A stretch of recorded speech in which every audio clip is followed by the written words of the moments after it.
പൂന്താനത്തിന്റെ അവസാന കാലത്ത് പൂന്താനത്തിന്റെ ഇല്ലത്തിരുന്നുകൊണ്ട് തന്നെ എല്ലാ ദിവസവും അദ്ദേഹത്തിന് ശ്രീകൃഷ്ണ ഭഗവാന്റെ ദർശനം ലഭ്യമായി തുടങ്ങി.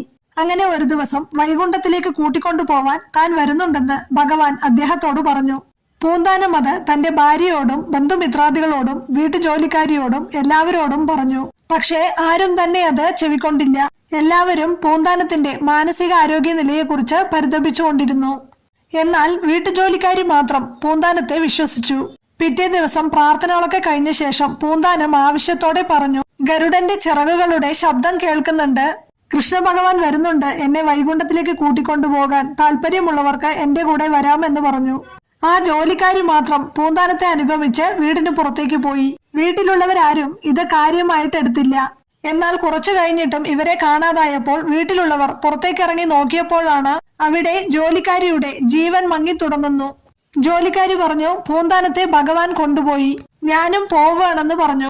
പക്ഷെ പൂന്താനം നമ്പൂതിരി ഈ ലോകത്ത് നിന്ന് ഒരു തുമ്പും ഇല്ലാതെയാണ് അപ്രത്യക്ഷനായത്. 1640 ഈ സംഭവം നടന്നതെന്ന് പറയപ്പെടുന്നു.